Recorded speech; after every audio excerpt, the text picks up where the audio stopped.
പിടിക്കുക റോഡിൽ.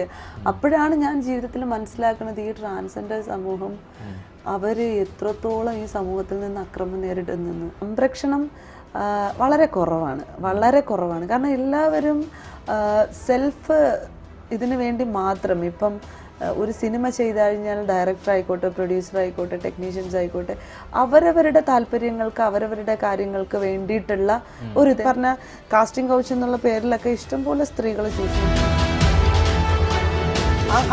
അതുപോലുള്ള ആളുകളുടെ ഇടയിൽ ഞാൻ തൻ്റെ തന്നെ ആയിരിക്കും. ട്രാൻസ്ജെൻഡേഴ്സ് നിക്കൊക്കെ തന്നെ എന്നെ കയറി പിടിച്ചിട്ടുണ്ട്. എൻ്റെ ജീവിതത്തിൽ ഏറ്റവും വലിയ ഫെമിനിസ്റ്റ് ആയിട്ട് എന്നാ കണ്ടിട്ടുള്ള സ്ത്രീ എൻ്റെ ഉമ്മയാണ്.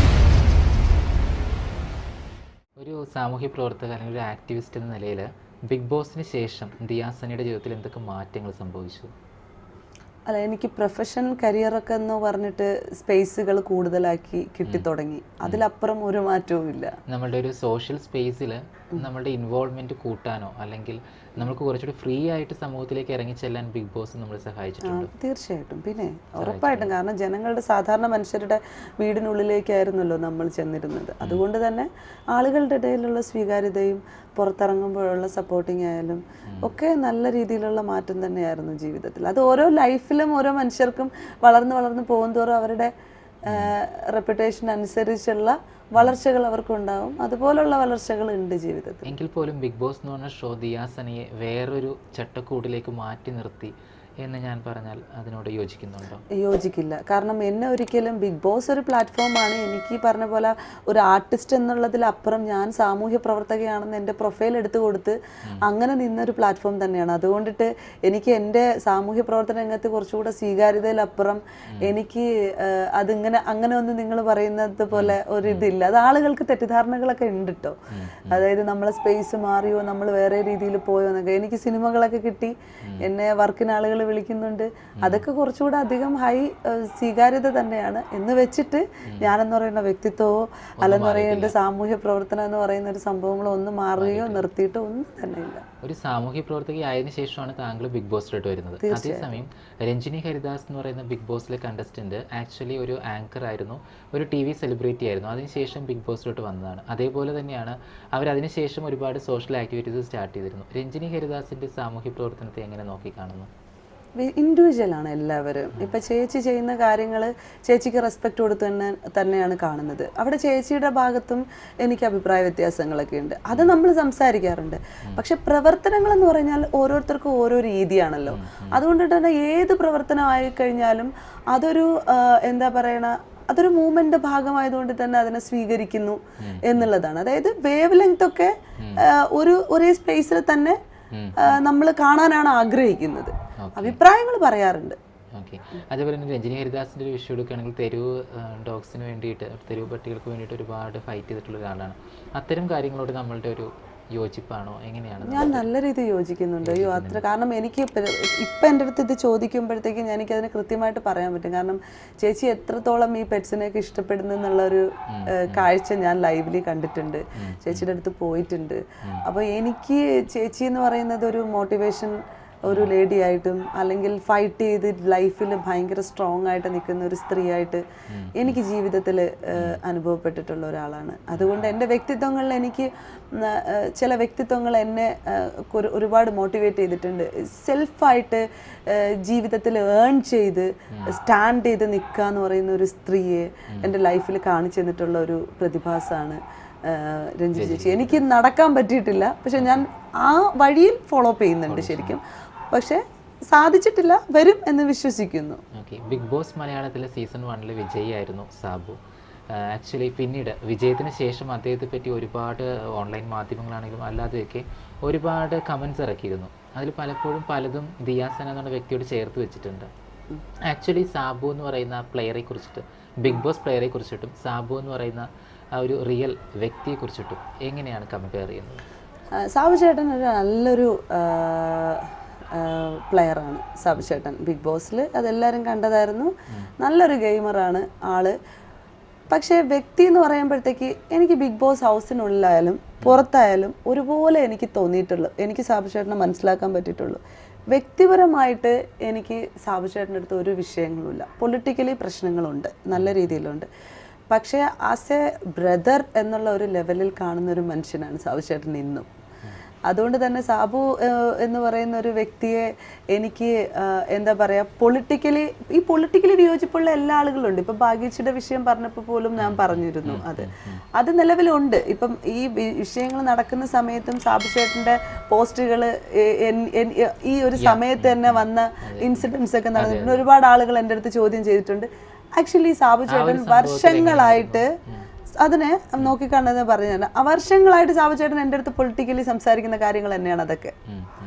അപ്പൊ ചിലയിടത്ത് സാബു ചേട്ടൻ പലപ്പോഴും ഒരു അടി തന്ന് അവിടെ നിന്ന് കയറ്റിക്കൊണ്ടുവരാമെന്ന് വിചാരിക്കുന്ന ഒരു മനുഷ്യനാണ് ഞാൻ മനസ്സിലാക്കിയെടുത്തോളം. പക്ഷെ ആ അടി സാബു ചേട്ടൻ നടത്തുന്നത് ആരെടുത്താണെന്ന് സാബു ചേട്ടൻ പലപ്പോഴും ചിന്തിക്കാറില്ല. മേ ബി ചിലപ്പോൾ സാബു ചേട്ടൻ ചെയ്യുന്നത് ഏറ്റവും അടുത്ത ക്ലോസ് ആയിട്ടുള്ള സുഹൃത്ത് എന്ന് വിചാരിച്ചിട്ട് അതിന് അധിക അവകാശമുണ്ടെന്ന് വിചാരിച്ചിട്ടൊക്കെ ആയിരിക്കാം. ഞാൻ ആ സ്പേസിനെ അങ്ങനെ കാണുന്നത് കൊണ്ടിട്ടാണ് ഞാൻ കൂടുതൽ അതിലേക്ക് ഇറങ്ങി ചെല്ലാത്തത്. പക്ഷെ ഞാൻ സംസാരിക്കും, അതിനുള്ള ടൈം ഉണ്ടാവുന്ന സമയത്ത് ഞാൻ സംസാരിക്കും. ഇപ്പോൾ ഒരാൾ ഇന്ന സമയത്ത് ഈ വിഷയത്തിന്മേൽ പ്രതികരിച്ചു, റേസിസം പറഞ്ഞുകൊണ്ട് സംസാരിച്ചു എന്ന് വെച്ചിട്ട് അവിടെ എനിക്ക് സംസാരിക്കാൻ എനിക്ക് അതിനെക്കാട്ടിലും കൂടുതൽ സംസാരിക്കേണ്ട ഇടത്താണ് ഞാൻ നിൽക്കുന്നത്. കാരണം ഞാൻ ഇത്തരം പ്രശ്നങ്ങളിലൂടെ കടന്നു പോയിക്കൊണ്ടിരിക്കുമ്പോൾ സ്വാഭാവികമായിട്ട് എനിക്ക് അതിനാണ് ഇമ്പോർട്ടൻസ്. അപ്പം ഞാൻ അതിനകത്ത് എൻഗേജ്ഡ് ആയിരുന്നു എന്നുള്ളതുള്ളൂ. അത് പൊളിറ്റിക്കലി ഉള്ള ഒരു കമ്മ്യൂണിക്കേഷനാണ്. ആ സാധനത്തിനുള്ള മറുപടി ഞാൻ പതുക്കെ അതിലേക്ക് പക്ഷെ ഒരു വ്യക്തിയോട് ആശയപരമായിട്ട് യോജിക്കാനാവുന്നില്ലെന്നും അതേസമയം സ്വകാര്യമായിട്ട് അയാളുമായിട്ട് ഒരു നല്ല ബന്ധം, സൗഹൃദ ബന്ധം സ്ഥാപിക്കാൻ സാധിക്കുന്നുണ്ടെന്നും പറയുമ്പോഴത്തേക്ക് അത് കുറച്ച് എത്രത്തോളം അത് വിശ്വസനീയമായിരിക്കും? അത് വിശ്വസനീയമാവുന്ന രീതി ഞാൻ പറഞ്ഞുതരാം. ഇപ്പം ഞങ്ങൾ പേഴ്സണൽ സ്പേസിൽ ഒരുപാട് കൂടിയിട്ടുള്ള ആൾക്കാരാണ്. ഇപ്പം ഞങ്ങളൊക്കെ ആഹാരം കഴിപ്പിച്ചിട്ട് പുള്ളി ആഹാരം കഴിക്കുള്ളൂ. നമ്മളെ നിർബന്ധിച്ച് കിടക്കുക മറ്റോ ചെയ്ത ഷോയ്ക്കകത്തും പുറത്തും വീട്ടിൽ പുറത്തും പുള്ളിക്കാരൻ ഞാനകത്താണ് പോയി ഫോണിൽ അങ്ങനെ കളിച്ചുകൊണ്ട് വേറെ എന്തെങ്കിലും ഇതിലങ്ങനെ കിടക്കണമെന്നുണ്ടെങ്കിൽ വലിച്ചെടുത്തോണ്ട് വന്ന് ഇരുത്തി ആഹാരം കഴിപ്പിച്ച് പുള്ളി റെസ്പോൺസിബിലിറ്റിയുടെ കാര്യത്തിൽ പുള്ളി ഭയങ്കര ആസ് എ ബ്രദർ അങ്ങനെ ചെയ്യരുത്. ഇപ്പൊ നമ്മളെ വീട്ടില് നമുക്കിപ്പോ പൊളിറ്റിക്കലി ഒരിക്കലും യോജിക്കാൻ പറ്റാത്തത് നമ്മളെ കുടുംബമാണ്. എന്തുകൊണ്ടെന്ന് വെച്ചാൽ എൻ്റെ കുടുംബം ഭയങ്കര ഓർത്തഡോക്സ് ഇതാണ്. എൻ്റെ ഉമ്മ അവിടെ ഇരുന്നുകൊണ്ട് ഇങ്ങനെ അലച്ചുകൊണ്ടിരിക്കും. എൻ്റെ ജീവിതത്തിൽ ഏറ്റവും വലിയ ഫെമിനിസ്റ്റ് ആയിട്ട് എന്നാ കണ്ടിട്ടുള്ള സ്ത്രീ എൻ്റെ ഉമ്മയാണ് താൻ.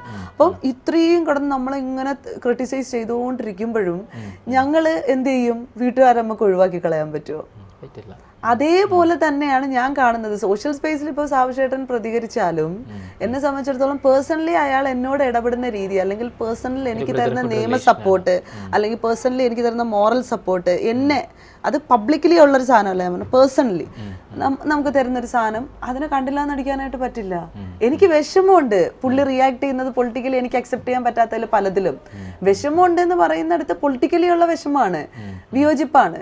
വ്യക്തിത്വങ്ങളിൽ അതില്ല എന്ന് പറയുന്നിടത്ത് ഞാൻ പറയുന്നത് അത് അവർ നമ്മളെ അത്രത്തോളം ഇഷ്ടപ്പെടുന്നു, അല്ലെങ്കിൽ സ്നേഹിക്കുന്നു, നമ്മളെ സംരക്ഷിക്കുന്നു എന്നുള്ള സ്പേസിലാണ്. ദിയ സന എന്ന് പറയുന്ന വ്യക്തി ഒരു തൻ്റെടി ആണെന്ന് സമൂഹം വിളിച്ചു പറയുമ്പോൾ അതിൽ സന്തോഷം കണ്ടെത്താനാണോ ശ്രമിക്കുന്നത്, അതോ മനസ്സിൻ്റെ അകത്ത് എവിടേക്കോ ചെറിയൊരു ബുദ്ധിമുട്ടുണ്ട്? കാരണം ഇങ്ങനെ ആവേണ്ടിയിരുന്ന ഒരാളല്ല താനെന്നുള്ള തൻ്റെ ബാല്യത്തിലോട്ട് പിന്തിരിഞ്ഞു. അല്ല, ഒരു സമയത്ത് ആക്രമിക്കപ്പെട്ട സമയത്തൊന്നും ആരും ഉണ്ടായിരുന്നില്ല. അപ്പോൾ തിരിച്ച് റിയാക്ട് ചെയ്ത് തുടങ്ങി വന്ന സമയത്ത് ഇങ്ങനെ അഹങ്കാരി തൻ്റെടി എന്നൊക്കെ കേട്ടപ്പോൾ ഇനിയിപ്പോൾ അങ്ങനെ ആയാലും എനിക്ക് എൻ്റെ സ്പേസ് ഉണ്ടാക്കി സമാധാനമായിട്ട് വെളിയിറങ്ങി നടക്കണമല്ലോ എന്നെനിക്ക് തോന്നിയിട്ടുണ്ടായിരുന്നു. പക്ഷേ എന്നെ തൻ്റെടി എന്നുള്ള ഒരു രീതിയിൽ കാണുന്നതിനോട് എനിക്കൊരിക്കലും യോജിക്കാൻ പറ്റില്ല. എന്നെ അറിയുന്ന ആളുകൾക്കറിയാം ഞാൻ അങ്ങനെ അല്ല. ഞാനുള്ള കാര്യങ്ങൾ തുറന്നു പറയുകയും ദേഷ്യം ഉണ്ടെങ്കിൽ അത് ദേഷ്യം എന്ന് പറയുകയും സങ്കടമാണെങ്കിൽ സങ്കടമാവുകയും എല്ലാ തരത്തിലുള്ള ഇമോഷൻസ്, വികാര വിചാരങ്ങളുള്ള ഒരു സ്ത്രീയാണ്. അതെനിക്ക് തോന്നുന്നു ഈ പറഞ്ഞ ബിഗ് ബോസിന്റെ പ്ലാറ്റ്ഫോം ഒരു ലൈവ് ഷോ ആയതുകൊണ്ട് തന്നെ സ്വാഭാവികമായിട്ടും അതിലൂടെ നമ്മുടെ വ്യക്തിത്വങ്ങളെ ആളുകൾ തിരിച്ചറിഞ്ഞിട്ടുണ്ട്. അവിടെ എൻ്റെ എല്ലാ രീതിയിലുള്ള ഇമോഷൻസ് വർക്ക് ചെയ്തിട്ടുണ്ട് ഞാൻ. അതുകൊണ്ട് ഞാൻ ഒരിക്കലും തൻ്റെടിയാണെന്ന് ചോദിച്ചാൽ തൻ്റെടിയല്ല. ഇനി തൻ്റെടിയായിട്ട് കാണണം എന്ന് കാണുന്ന പുരുഷ വർഗത്തിന്, മീൻസ് പുരുഷ എല്ലാ വർഗത്തിനും ഞാൻ പറഞ്ഞു, ഒരു വിഭാഗം പുരുഷന്മാർക്ക് അവർ കണ്ടോട്ടെ, ഞാൻ ഒരിക്കലും തിരുത്തില്ല. അതുപോലുള്ള ആളുകളുടെ ഇടയിൽ ഞാൻ തൻ്റെടി തന്നെ ആയിരിക്കും. എനിക്ക് തൻ്റെടി ആയാലും പറ്റുള്ളൂ. അവർക്കത് തോന്നും, കാരണം അവരുടെ പ്രതികരണ രീതി അങ്ങനെയാണ്. അപ്പോൾ റെസ്പോണ്ട് ചെയ്യുമ്പോൾ സ്വാഭാവികമായിട്ട് അവർക്ക് തോന്നില്ലേ ഞാനൊരു തൻ്റെടിയാണ്. ഇതുവരെയുള്ള ജീവിതത്തിൽ സംതൃപ്തിയാണോ? തീർച്ചയായിട്ടും. ഞാൻ ഇനി മുന്നോട്ടും ജീവിതം അങ്ങോട്ട് ആസ്വദിച്ച് ജീവിക്കണമെന്ന് ആഗ്രഹിക്കുന്ന ഒരാളാണ്. എൻ്റെ മകന് വേണ്ടിയിട്ടാണ് എൻ്റെ ജീവിതമൊക്കെ. ഞാനൊരു ഇൻഡിപെൻഡൻറ്റ് മദറാണ്. സോ എൻ്റെ ലൈഫിൽ എൻ്റെ മോൻ എൻ്റെ കൂടെ ഉള്ളിടത്തോളം എനിക്ക് ലൈഫ് ജീവിച്ചേ പറ്റത്തുള്ളൂ. സ്വകാര്യ ജീവിതത്തിൽ വിജയ പരാജയങ്ങൾ നിറഞ്ഞതായിരുന്നു. തീർച്ചയായിട്ടും. ഓക്കെ, ആ പരാജയങ്ങളെ അഭിമുഖീകരിക്കാൻ ഏറെ ബന്ധപ്പെട്ടിരുന്നു അല്ലേ? ഇഷ്ടം പോലെ. എത്ര വയസ്സ്, ചെറിയ പ്രായം, 15 എങ്ങനെ വയസ്സ് ഓവർകം മുതൽ ചെയ്യാൻ ഇങ്ങോട്ട്. പറ്റി ആക്ച്വലി? എനിക്ക് സത്യം പറഞ്ഞു കഴിഞ്ഞാൽ എനിക്കത് എങ്ങനെ സംഭവിച്ചെന്ന് എനിക്കൊരു ഐഡിയയും കിട്ടുന്നില്ല ശരിക്കും. ഞാൻ അത്രമാത്രം സ്ട്രഗിൾ ചെയ്ത് ഭയങ്കര മുസ്ലിം ഓർത്തഡോക്സ് ഫാമിലിയിൽ നിന്ന് ജനിച്ച് വളർന്ന് ഇതുവരെ വന്ന ഒരു വഴി എന്നൊക്കെ പറയുന്നത് അത് ഭയങ്കര ഒരു വല്ലാത്തൊരു വഴിയായിരുന്നു. ഒരുപാട് കടമ്പകൾ എനിക്ക് കടക്കേണ്ടി വന്നു. ഒരുപാട് എനിക്ക് സ്പേസ് ഉണ്ടാക്കാൻ ഒരുപാട് അനുഭവങ്ങൾ ലൈംഗികപരമായിട്ടും എനിക്ക്. എങ്ങനെയാണ് കരയാതിരിക്കാൻ സാധിച്ചത്? കരയുന്നൊക്കെ ഉണ്ട് കേട്ടോ. ഞാൻ കരച്ചിലുള്ള ഇപ്പൊ ആളുകളുടെ മുന്നിൽ കാണിച്ചു കൊടുത്തിട്ടല്ല കരയുന്നത്. പക്ഷെ ഞാനിപ്പോൾ തന്നെ ഇത്തരം വിഷയങ്ങളിൽ തന്നെ എൻ്റെ ഉള്ളിലുള്ള രോഷം ആയാലും എൻ്റെ ഇമോഷൻസ് ആയാലും എല്ലാ ചാനലിൻ്റെ ഇടയിലും വന്നിട്ടൊക്കെ ഉണ്ട്. ഞാനങ്ങനെ കരയാതെ ഒന്നും ഇരിക്കുന്ന ആളൊന്നുമല്ല. പബ്ലിക് സ്പേസിൽ. പക്ഷേ നമ്മുടെ സ്വന്തം ജീവിതത്തിന്റെ കാര്യത്തിൽ പലതും മറ്റുള്ളവരെ അറിയിക്കാതിരിക്കാൻ ശ്രമിച്ചു. കഴിഞ്ഞതല്ലേ, നമ്മൾ ഒരുപാട് അനുഭവിച്ച് കരഞ്ഞു, അതൊക്കെ പേഴ്സണലി കരഞ്ഞ് തളർന്ന് ജീവിതത്തില്. ഒരു മോറൽ സപ്പോർട്ട് ആരായിരുന്നു ആ ഒരു സമയത്തൊക്കെ? ലൈഫിൽ ഇങ്ങനെ എപ്പോഴും എൻ്റെ ഉമ്മാനെ പോലെ സപ്പോർട്ട് എനിക്ക് ആരും എൻ്റെ ജീവിതത്തിൽ. എൻ്റെ ഉമ്മയെ പോലെ ഒരു സപ്പോർട്ട് എനിക്ക് ഇന്നും എൻ്റെ ജീവിതത്തിൽ ആരും തന്നെയില്ല. നമ്മുടെ പരാജയങ്ങളുടെ കാരണം നമ്മൾ തന്നെയായിരുന്നു? ഒരിക്കലും അല്ല. എൻ്റെ പരാജയത്തിന് കാരണം ഞാൻ എങ്ങനെയാവും? നമ്മൾ തിരഞ്ഞെടുത്ത വഴികളോ? ഞാൻ തിരഞ്ഞെടുത്ത വഴികളല്ല, ഈ കുടുംബം തന്നെയായിരുന്നല്ലോ എനിക്ക് എൻ്റെ ലൈഫൊക്കെ, സെക്കൻഡറി ലൈഫൊക്കെ കൊണ്ട് തന്നതൊക്കെ. എൻ്റെ പരാജയത്തിന് കാരണമെന്ന് ഞാൻ പറഞ്ഞു, എൻ്റെ വിജയത്തിന് കാരണം ഞാനാണെന്ന് പറയും. ഞാനിവിടെ ഇരുന്ന് നിങ്ങളോട് സംസാരിക്കുമ്പോൾ എനിക്കൊരിക്കലും പരാജയം ഉണ്ടായി എന്ന് തോന്നിയത് ജീവിതത്തിൽ ഓർക്കാനൊക്കെ ഞാൻ ആഗ്രഹിക്കുന്നുണ്ട്. ആ ഓർമ്മകൾ ഉള്ളത് കൊണ്ട് തന്നെയാണ് ഇപ്പോഴും തീർച്ചയായിട്ടും ഒരിക്കലും അത് മറക്കാനൊന്നും ഒരിക്കലും ആഗ്രഹിക്കുന്നില്ല. താങ്ക് യു സോ മച്ച് എന്ന് പറയും ഞാൻ ആ ഓർമ്മകൾ ഉണ്ടാക്കി. ഇപ്പൊ ജീവിച്ചോണ്ടിരിക്കുമല്ലോ, അവരൊക്കെ അല്ലേ കണ്ടോണ്ടിരിക്കണം. ആരൊക്കെയാണോ ഈ ലൈഫിൽ ഇങ്ങനെ ഇത്രത്തോളം എന്നെ സ്ട്രോങ് ആക്കാൻ അല്ലെങ്കിൽ എന്നെ തകർക്കാൻ ശ്രമിച്ചവർ, അല്ലെങ്കിൽ എന്നെ സ്ട്രോങ് ആക്കാൻ ശ്രമിച്ചവർ, അവർ കണ്ടോണ്ട്. എവിടെയെങ്കിലും ദുർബലയാക്കാൻ ശ്രമിച്ചവർ ഈ ഒരു വിജയം കണ്ടിട്ട് അല്ലെങ്കിൽ ഇന്നത്തെ ദിയാസിനെ കണ്ടിട്ട് സൗഹൃദം സ്ഥാപിക്കാൻ വരികയോ അല്ലെങ്കിൽ എന്താ പറയുക വീണ്ടും ഒരു ഒത്തുചേരലിന് ശ്രമിക്കുകയോ അങ്ങനെയൊക്കെ ഉണ്ടായിട്ടുണ്ടോ? ഭയങ്കരമായിട്ട് ഒരുപാടുണ്ട്. പക്ഷെ ഞാൻ ആരെയും എതിർത്തൊന്നും ഇതാക്കിയിട്ടില്ല. ആ ഡിസ്റ്റൻസ് കീപ്പ് ചെയ്ത് സംസാരിച്ച്. എന്താണ് വിജയത്തിന്റെ രഹസ്യം? വിജയത്തിന്റെ രഹസ്യം ഞാൻ പറഞ്ഞില്ലേ, ഉമ്മ, എൻ്റെ മോൻ, അവരുടെയൊക്കെ മോറൽ സപ്പോർട്ട്, എൻ്റെ അനിയത്തി ആയിക്കോട്ടെ, അവളുടെ ഫാമിലി ആയിക്കോട്ടെ, അവളുടെ ഹസ്ബൻഡ്, കുട്ടികൾ. അപ്പോൾ അവളൊരു ഫാമിലി ലൈഫൊക്കെ ആയിട്ട് നിൽക്കുകയാണ്. അപ്പോൾ അവരുടെ ഒരു സപ്പോർട്ടിങ് ഉള്ളത് കൊണ്ടിട്ട് ആകെ ഞാൻ ജനിച്ച് വളർന്ന സമയം മുതൽ എൻ്റെ കൂടെ ഉള്ളത് എൻ്റെ കുടുംബമല്ലേ. അപ്പോൾ അവരുടെ ആ ഒരു സപ്പോർട്ടിങ് ഉള്ളത് കൊണ്ടിട്ട് ഞാൻ തീർച്ചയായിട്ടും എനിക്ക് അത് അവർ തന്നെയാണ് എൻ്റെ വിജയത്തിൻ്റെ. നമ്മുടെ സൊസൈറ്റിയിൽ ദിയാസന എന്ന് പറഞ്ഞ പേര് കേൾക്കുമ്പോൾ ആൾക്കാരെ കൂട്ടി വെക്കുന്ന ഒരു സംഭവമുണ്ട്. ട്രാൻസ്ജെൻഡർ കമ്മ്യൂണിറ്റിക്ക് വേണ്ടിയിട്ട് ഇങ്ങനെ പ്രയത്നിച്ച് അല്ലെങ്കിൽ അവരെ ഒരു മുഖ്യധാരയിലേക്ക് കൊണ്ടുവരാൻ വേണ്ടിയിട്ട് you did A great job അല്ലേ? അങ്ങനെ ഒരു തോട്ട് അല്ലെങ്കിൽ ആ ഒരു സമൂഹത്തോട് അല്ലെങ്കിൽ ആ ഒരു കാറ്റഗറിയോട് ഇത്രത്തോളം ഒരു എന്തുകൊണ്ടാണ് അതിലോട്ട് കൂടുതൽ ഇൻവോൾവ് ആയത്? അതായത് കേരളത്തിലെ ന്യൂനപക്ഷ വിഭാഗമായിട്ടുള്ള ദളിത്, ഇതുപോലെ LGBT ന്യൂനപക്ഷ വിഭാഗം ആളുകളെ കൂടുതലായിട്ട് ആർക്കും എടുത്തുയർത്തി കൊണ്ടുവരാൻ ഒരു സ്പേസോ അല്ലെങ്കിൽ ആളുകൾ അതിന് തയ്യാറല്ല. ഇനി അഥവാ പ്രശ്നങ്ങൾ ഉണ്ടെങ്കിൽ പോലും അത്തരം ഒഴിവാക്കലുകളും അവോയ്ഡിങ് ഒക്കെയാണ് നടക്കുന്നത്. കണ്ടാലും കണ്ടില്ല എന്നടിച്ചു പോകുന്ന സ്പേസുകൾ. ഞാൻ നോക്കുമ്പോൾ എന്നെ സംബന്ധിച്ചിടത്തോളം എൻ്റെ ലൈഫിലെ ഏറ്റവും വലിയ പ്രശ്നം ഇന്നതൊക്കെയാണ്, ഇതാണ് എൻ്റെ ജീവിതത്തിൽ ഇങ്ങനെ എനിക്കാണ് ഏറ്റവും വലിയ പ്രശ്നം എന്ന് കരുതിക്കൊണ്ടിരുന്ന ഞാൻ ചില ജീവിതങ്ങൾ ഇങ്ങനെ കണ്ടു വന്നപ്പോൾ എനിക്ക് എന്നെക്കാട്ടിലും ബുദ്ധിമുട്ടുകളും പ്രശ്നങ്ങളും അനുഭവിക്കുന്ന ആളുകളുണ്ടെന്ന് എനിക്ക് മനസ്സിലായി. അങ്ങനെയാണ് ഞാൻ LGBT കമ്മ്യൂണിറ്റിയുമായിട്ടുള്ളൊരു സഹകരണം തുടങ്ങുന്നത്. ഒരു 8 വർഷം മുമ്പ്. എന്നാൽ 10 വർഷത്തോളം 11 വർഷത്തോളം ആയിട്ടുള്ള നല്ല സുഹൃത്തുക്കൾ എനിക്ക്. അന്ന് ട്രാൻസ്ജെൻഡർ എന്നുള്ള പേരൊന്നും ഇല്ലായിരുന്നു. എനിക്ക് വർഷങ്ങളായിട്ടുള്ള സൗഹൃദങ്ങളുള്ള ആളുകളൊക്കെ ഉണ്ട് ജീവിതത്തിൽ. അവിടെ നമുക്ക് എന്തെങ്കിലും ചെയ്യാൻ സാധിച്ചിട്ടുണ്ട് എന്നൊരു തോന്നൽ ഇപ്പോൾ ഉണ്ട്. തീർച്ചയായിട്ടും. കാരണം അവർക്കൊപ്പം അവരുള്ളത് കൊണ്ടിട്ട് അവരുടെ ആ ഒരു അവരുടെ ഒരു സപ്പോർട്ടിങ് ഞാനിപ്പോൾ അവർക്ക് കൊടുക്കും പോലുള്ള ഒരു സപ്പോർട്ടിങ് അവരെനിക്കും തരുന്നത് കൊണ്ടിട്ട് എനിക്ക് നിന്ന് പ്രവർത്തിക്കാൻ പറ്റുന്നുണ്ട്. ഞാൻ ഒരു 2ാം തരമോ 3ാം തരമോ ആ രീതിയിലൊന്നുമല്ല, എൻ്റെ ഒപ്പം ചേർത്തുകൊണ്ടാണ് കമ്മ്യൂണിറ്റീസിൻ്റെ അടുത്ത് ഞാൻ ഇടപെട്ടിട്ടുള്ളത്. ഇന്നും സ്വീകാര്യത അവരുടെ ഇടയിൽ എനിക്ക് അങ്ങനെ തന്നെയാണ്. എവിടെ ആയാലും ഞാൻ കയറി ചെല്ലുമ്പോഴത്തേക്ക് എന്നെ ഹൃദയത്തോടെ ചേർത്ത് പിടിക്കുമെന്ന് കുറച്ചൊരു വിശ്വാസം എനിക്കുണ്ട്, പ്രത്യേകിച്ച് ട്രാൻസ്ജെൻഡേഴ്സിൻ്റെ കാര്യത്തിൽ. അങ്ങനെ ഒരു പ്രവർത്തന മേഖലയിലേക്ക് പോയപ്പോഴത്തേക്ക് തെറ്റിദ്ധരിക്കപ്പെട്ടിട്ടുണ്ടോ? അയ്യോ, ഇഷ്ടം പോലെ. എത്ര വട്ടം എന്നെ കയറി പിടിച്ചിട്ടൊക്കെ ഉള്ളത്. എനിക്ക് ഇഷ്ടം പോലെ. അതാ ഞാൻ ഈ പറഞ്ഞ ലൈംഗിക ആക്രമണങ്ങൾ എന്ന് പറഞ്ഞ ജീവിതത്തിലെ വഴികളിൽ ഏറ്റവും കൂടുതൽ എനിക്ക് കമ്മ്യൂണിറ്റി ആണോ എന്ന് വിചാരിച്ചിട്ട് എന്നെ കയറി പിടിച്ചിട്ടുള്ള ആളുകളായിരുന്നു എനിക്ക് ഈ അക്രമം നേരിട്ടില്ല. എന്നെ കയറി അങ്ങ് പിടിക്കുക റോഡിൽ. അപ്പോഴാണ് ഞാൻ ജീവിതത്തിൽ മനസ്സിലാക്കുന്നത് ഈ ട്രാൻസ്ജെൻഡർ സമൂഹം അവർ എത്രത്തോളം ഈ സമൂഹത്തിൽ നിന്ന് അക്രമം നേരിടുന്നെന്ന്. കാരണം എന്നെപ്പോലും വെറുതെ വിടുന്ന ഒരു ട്രാൻസ്ജെൻഡർ എന്ന് വിചാരിച്ചു എന്നോട് പറയുന്നത് നീ വളഞ്ചമ്പളം പാലത്തിൻ്റെ അടിയിലൊക്കെ നിന്നിട്ട് അങ്ങനെയൊക്കെ ചെയ്യുന്ന. പക്ഷെ ഞാൻ എൻ്റെ ജെൻഡർ ഒന്നും തുറന്നു പറയാനോ അല്ലെങ്കിൽ ഞാൻ ഇന്നതാണെന്ന് പ്രൂവ് ചെയ്യാനൊന്നും ഞാൻ പോയിട്ടൊന്നുമില്ല. പക്ഷേ എനിക്ക് ഇഷ്ടം പോലെ അനുഭവങ്ങളുണ്ടായി. കമ്മ്യൂണിറ്റീസിന്റെ മുമ്പിൽ വെച്ച് അനുഭവം ഉണ്ടായിട്ടുണ്ട്. ട്രാൻസ്ജെൻഡേഴ്സ് നിക്കൊക്കെ തന്നെ എന്നെ കയറി പിടിച്ചിട്ടുണ്ട്. അതിന്റെ ഒരു കാരണം എന്താണ്? മലയാളികൾക്ക് കൂടുതലാണ്, ഫ്രസ്ട്രേഷൻ ആയിട്ടുള്ള മനുഷ്യരാണല്ലോ ഉണ്ടാവുന്നത്. എന്തും എങ്ങനെയും മതി, അല്ലെങ്കിൽ കമ്മ്യൂണിറ്റിയെ കാണുന്ന ഒരു കാഴ്ചപ്പാട്, ഇതൊക്കെയാണ് അവിടെ അവരത്തരത്തില് ഇതാക്കുന്നത്. അല്ലെങ്കിൽ അവരെ ചോദിക്കാനും പറയാനോ ആരുമില്ല, ഇവരോട് എന്തും കാണിക്കാം എന്നുള്ള ഒരു അഹങ്കാരം, ആ ബോധം. അതേപോലെ തന്നെ ഒരു സമയത്ത് ചർച്ച ചെയ്യപ്പെട്ടൊരു സംഭവമാണ് ബസ്സിൽ വെച്ച് നേരിട്ട ആ ഒരു ഇഷ്യൂ. അതൊക്കെ എങ്ങനെയായിരുന്നു ഇത്ര സ്ട്രോങ് ആയിട്ട് അതിനൊക്കെ നേരിടാൻ പറ്റി, ഇത്ര ബോൾഡ് ആവാൻ പറ്റിയത് എങ്ങനെയാണ്? ജീവിതം പഠിപ്പിച്ച പാഠങ്ങൾ തന്നെയാണ്.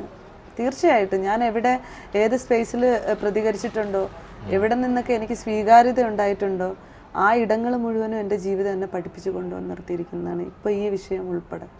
ഓക്കെ, ഇനി മുന്നോട്ടുള്ള യാത്രയിൽ നമ്മൾക്ക് എന്താണ് നമ്മുടെ ലക്ഷ്യം? അല്ലെങ്കിൽ എന്തെങ്കിലും ഒരു സോഷ്യൽ കമ്മിറ്റഡ് ആയിട്ട് എന്തെങ്കിലും ഒരു കാര്യം ചെയ്ത് തീർക്കണം എന്നുണ്ടോ? അല്ലെങ്കിൽ എന്താണ് നമ്മുടെ ഒരു ഉദ്ദേശം? എന്താണ് എൻ്റെ ലൈഫിൽ എനിക്ക് ഏറ്റവും ആഗ്രഹവും താല്പര്യവും ഉള്ളത്, ഞാൻ ഇത്രയും വർഷത്തെ എൻ്റെ സോഷ്യൽ സ്പേസിലൂടെ കടന്നു വന്ന വഴികളിൽ എനിക്കൊരു വിഷയമാണ്. അതായത് എനിക്കൊരു NGO ഓപ്പൺ ചെയ്ത്, ഒരു നോൺ ഗവൺമെൻറ് ഓർഗനൈസേഷൻ ഓപ്പൺ ചെയ്യണം, എനിക്കൊരു ട്രസ്റ്റ് ഓപ്പൺ ചെയ്യണം. അതെൻ്റെ ഉമ്മയുടെ പേരിലുള്ളൊരു ട്രസ്റ്റ് എനിക്ക് ഓപ്പൺ ചെയ്യണമെന്നും അതിനകത്ത് HIV ബാധിതരായിട്ടുള്ള ആളുകളുടെ കുട്ടികളെയും വൃദ്ധരായിട്ടുള്ള ട്രാൻസ്ജെൻഡേഴ്സിനെയും അക്കോമഡേറ്റ് ചെയ്തുകൊണ്ടിട്ടുള്ളൊരു ട്രസ്റ്റ്. അതാണ് ജീവിതത്തിൽ എയിം എന്ന് പറഞ്ഞിട്ടിരിക്കുന്നത്. നമ്മുടെ നാട് കേരളം ഒരുപാട് വെല്ലുവിളികൾ കടന്നാണ് ഇന്നത്തെ അവസ്ഥയിലേക്ക് എത്തിയിരിക്കുന്നത്. ഇനിയും നമ്മുടെ നാട് ഒരുപാട് ചലഞ്ചസ് ഫേസ് ചെയ്യുന്നുണ്ട്. ഇപ്പം നമ്മുടെ സമൂഹം അഭിമുഖീകരിക്കുന്ന ഏറ്റവും വലിയ വെല്ലുവിളി എന്താണെന്നാണ് താങ്കളുടെ ഒരു കാഴ്ചപ്പാടിൽ?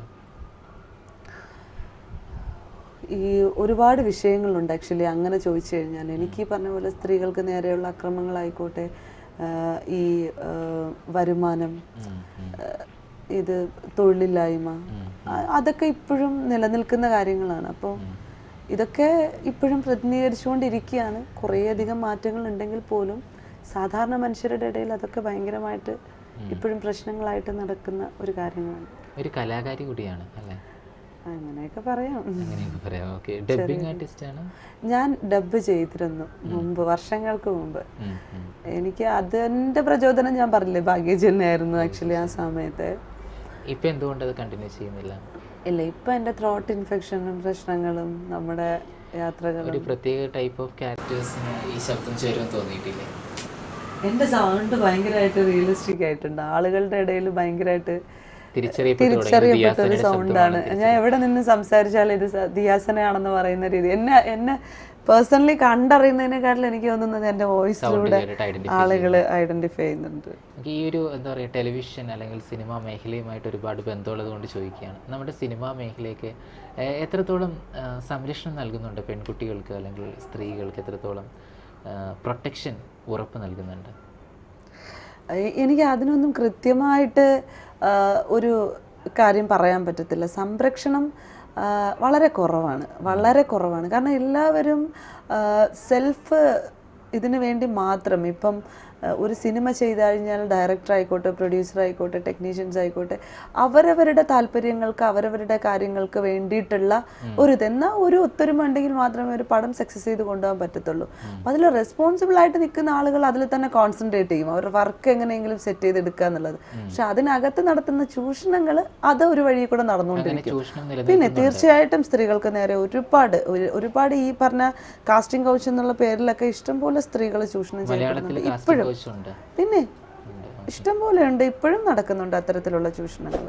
അത് സിനിമ മാത്രമല്ല കേട്ടോ, എല്ലാ മേഖലകളിലും. ഇപ്പോൾ ഒഫീഷ്യൽ വർക്കുകൾ നടക്കുന്ന ഓഫീസുകളായിക്കോട്ടെ, രാത്രിയിൽ നൈറ്റ് ഷിഫ്റ്റിംഗ് ഉള്ള സ്പേസുകളിലൊക്കെ ഭയങ്കരമായിട്ട് നടക്കുന്നു. അപ്പോൾ ഓൺലൈൻ മലയാളിയുടെ കണ്ടന്റുകൾ നിങ്ങൾക്ക് ഇഷ്ടപ്പെട്ടെന്നുണ്ടെങ്കിൽ ഈ ചാനൽ എത്രയും പെട്ടെന്ന് എല്ലാവരും സബ്സ്ക്രൈബ് ചെയ്യുക, ഷെയർ ചെയ്യുക.